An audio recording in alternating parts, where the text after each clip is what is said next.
And then I said to myself, the next time I meet Ian Wright, he's going to know my name. Welcome back to the Average Bloke Show. Today is a very special episode, and why is that, Josh? Well, today we're joined by a YouTube legend, Poet. Poet, do you want to say a little bit about yourself? I'm no longer single. I like to sit on the beach, spaghetti on a Friday, and I'm very happy to be here, Josh. Brilliant. It's great to have you. Right, we'll go straight into some questions then, Poet, if that's cool with you. No problem, man. So, the first question we've got is, obviously you've been involved in a lot of different things in your career, with the music side and then YouTube, and now it seems more towards the podcast side. Where do you see yourself going in the future, and what do you enjoy most out of the things you do? With what I'm doing, it's very nuanced, you know? Like when I started doing it, people used to consistently say, what are you going to do as a real job? Right. So I'm going to now tell you my plan for 10 years, and it wasn't even really a job 20 years ago. Yeah.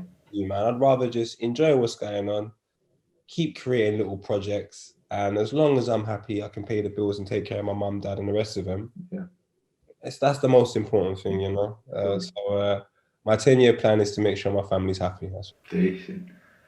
Yeah, in terms of the projects you're involved with, obviously you make a lot of videos around football, and then obviously the music side as well. And we read a bit about you wanting to bring over sort of an NBA style culture where rap's very closely linked to the game. What are you doing sort of in that respect? And do you think it's starting to come about in a more sort of interlinked sort of way? The way I saw it, like I used to watch American sports, and like the actors were from the world, and like the world was so close together. It wasn't a separate world. It was more like, hey, but I understood that only happened due to commercial success, and like commercial success aligns different commercial things. And when I said what I said, it was off the innocence of not knowing what the commercial world was like. I just thought everything was nice and we could do it. And then it happens, and then you realize it's still a good thing to do. It is still lit that you get to see, you know, I don't know, any footballer today just with a musician casually from our world, Jaden Sancho, Dave, and you're just like, oh my God, this is crazy. Like, this is so sick. So I'm happy that it happens. And all I did was just try to show people how similar they are in a very subtle way. So I watch Soccer AM religiously. Shout out Tim Lovejoy, Helen Chamberlain, and the whole backroom staff. This is like 97, 98 times I used to watch it.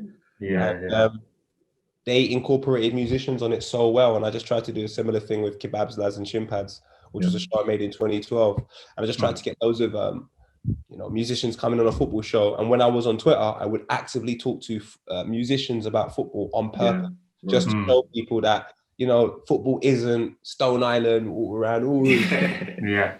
That's one area of football. I won't neglect it, of course. But there's another area of football growing purely because the country on a whole is growing. It's becoming more diverse, and there's more ethnic minorities. So there's going to be different interpretations on how you celebrate football, because different cultures are coming into the country. And if you go across Europe, there's so many different ways to interpret the way in which you have football. It's just now all in one place. So I knew that possibility was going to happen, and now it does. It's like, I tried to start something. I don't think I'm responsible for it happening, but I think I'm a small part, you know, and I'm happy just to be a part of it, you know. Love that. Yeah, it's great. Awesome. Right, kind of going back to like the beginning of starting out on YouTube and stuff. You obviously always worked for a long time with Vuj. So how did that relationship come about? And how's it kind of been like growing channels and stuff together, whilst also obviously having a great friendship? By far one of the closest people in my life. Like, it's not even a conversation. Very humble man, very honest with me. He's always just treated me like he's a proper good person. How we met was a weird one. I just saw his content online, and the world was a lot smaller. YouTube was a lot smaller. The Twitter world was a lot smaller. Like, the UK scene, cool scene, or whatever it's called, I don't know. Like, it wasn't that big 10 years ago, 11 years ago. So me seeing something, saying that's dope, and then reaching out to the person, they probably knew who you were as well.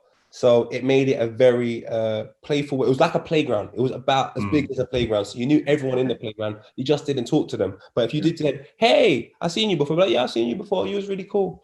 So it was that type of moment. I'd done a version of Don't Go.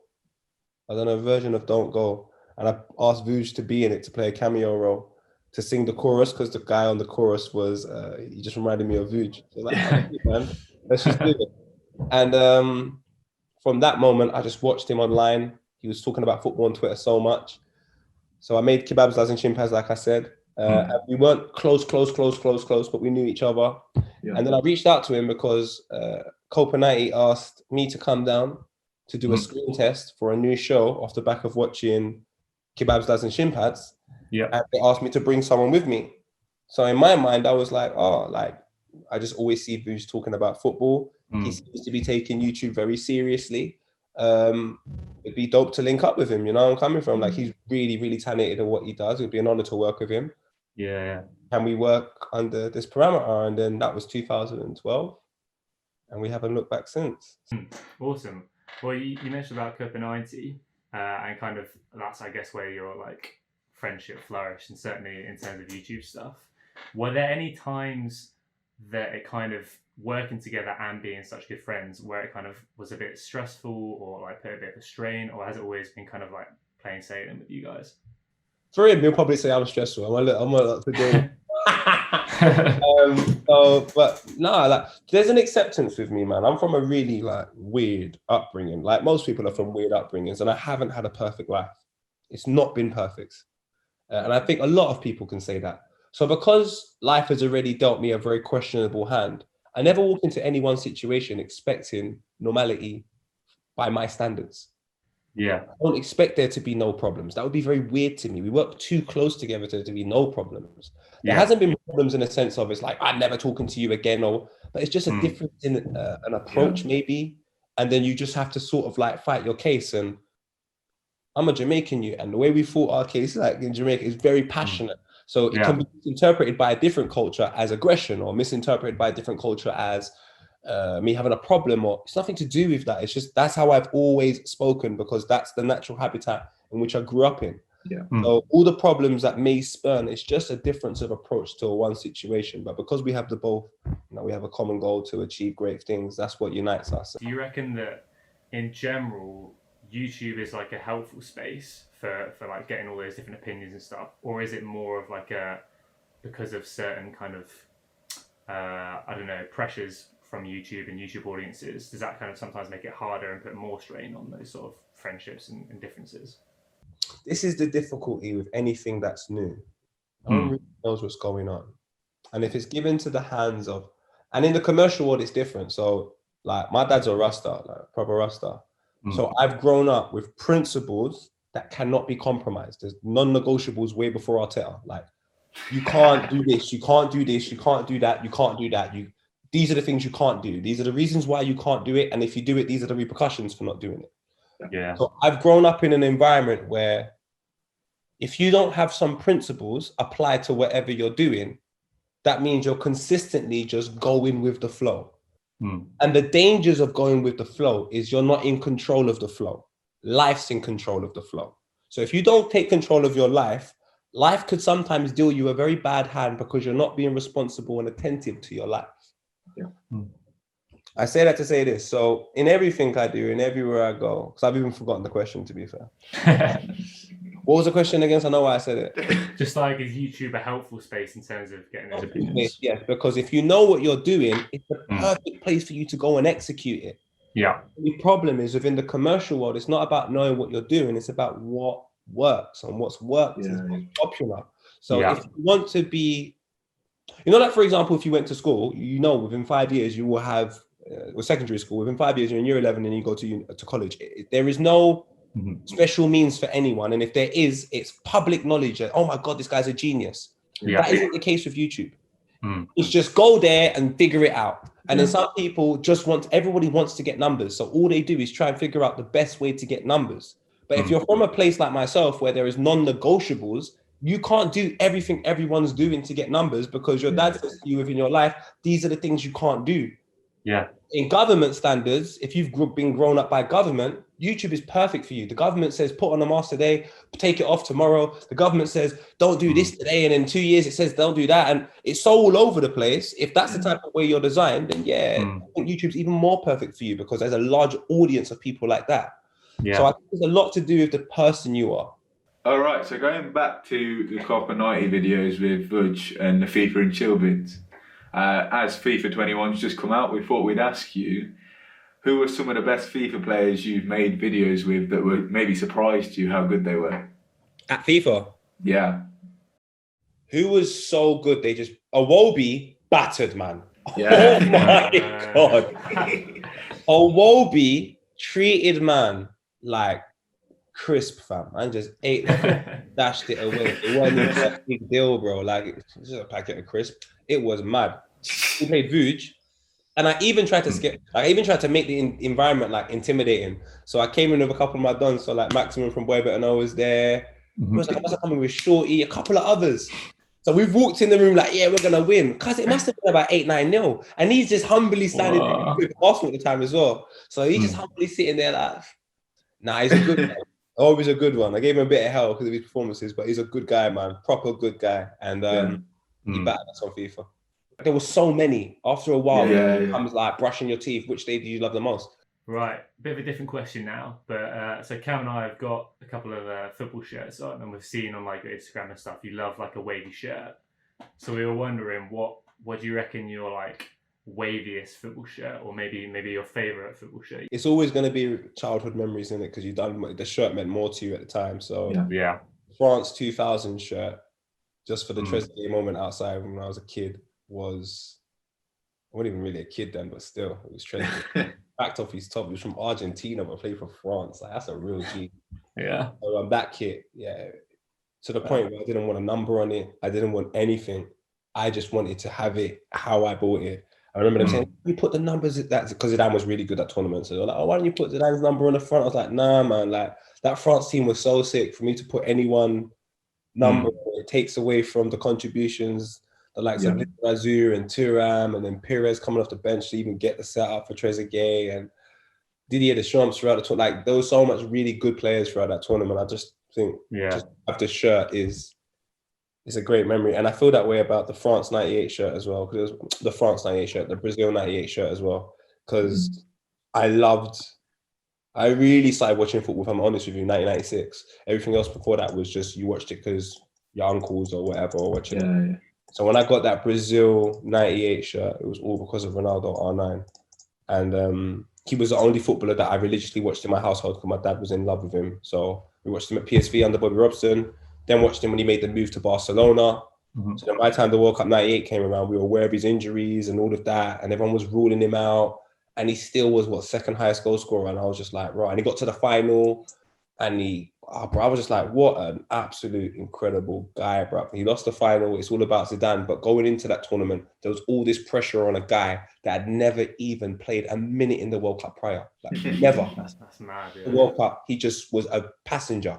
And then 4 years later, he is the biggest thing, and everyone's pinning the hopes and dreams on the tournament being good, as well as Brazil winning, all on this young guy. Like, bro, I said, that pressure I couldn't, because I can't even do it. My mom telling me wash the flipping dishes 5 times. This guy's got a whole nation. As a kid, going into this, the tournament with questionable injuries and so, bro, it's all too much for me. I'm just like, what? Those 2 jerseys, and then obviously it's easy to say an Arsenal jersey, and there's so many. Yeah, you mentioned Pires there. From what we know, you were involved in a Wembley Cup where Pires was there, or not? Yeah, I've done a couple of bits with content with Pires, man. Yeah. The new kit launch one time, like 2-3 years ago, was with Bobby. Wembley Cup was with Bobby, which was... How was Wembley Cup in general? How did you find that experience playing with obviously the YouTubers, but also the professionals and the whole event in general? Yeah, because I'm a bit older, like, it has so much more sentimental value than excitement. Right. So like, I understand, like, when I was younger, oh my God, I'm here, look at the lights, look at this, look at the pop. And as you get older, you appreciate it from a different perspective. So like, my mum was there, my kids were, like, my boy Miles was there.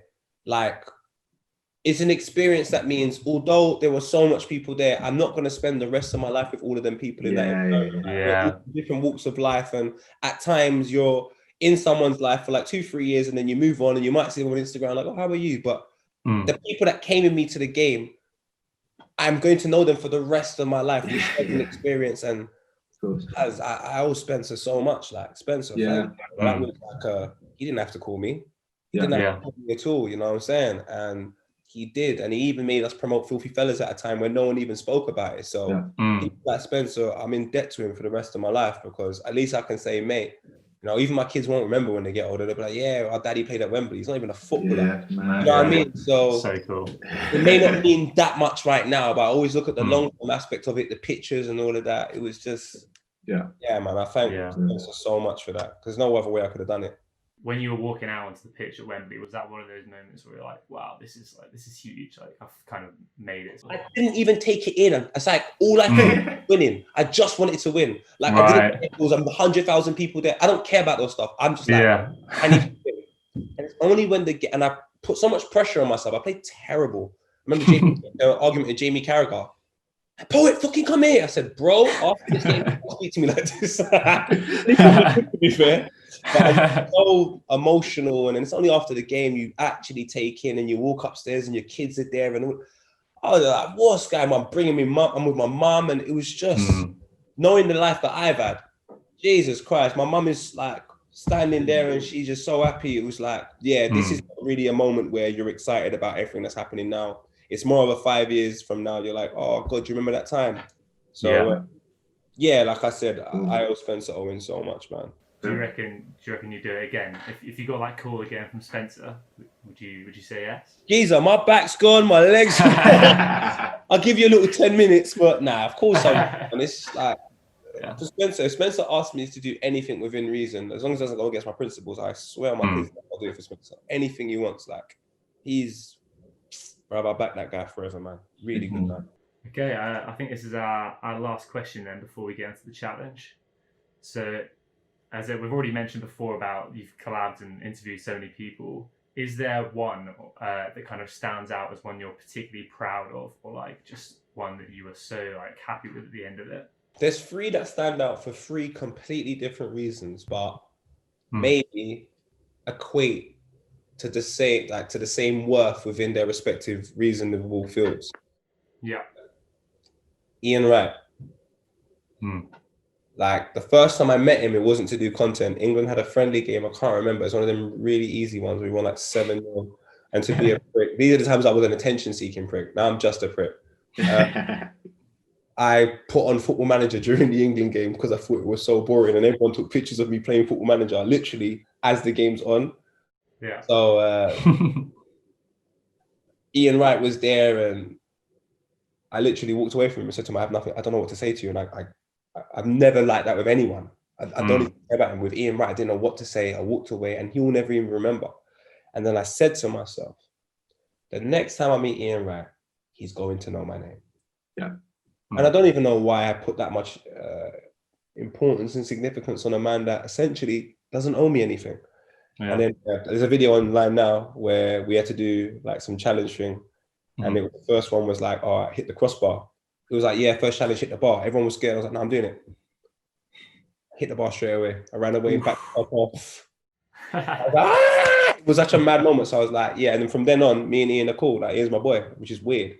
So that was a really mad moment for me. Yeah. Kante, meeting Kante was a very eye-opening situation for me. Because until Kante, I would think I was in love with all the very superficial things about football. And then you meet Kante and you go, what? This guy he's having a nice, like, he's having chill. Like, it doesn't really matter about the big car or the fancy woman or any of that. Like, he's more time taking care of his mum. Yeah. So we've done a FIFA and chill with Mahrez. And Mahrez, you know, to be fair to him, he's probably been there all day. He's really tired, wants to go home. He didn't really want to do it. It was terrible for Spencer Owen afterwards, I'll tell you that. So he didn't really give us much. But then Kante came in.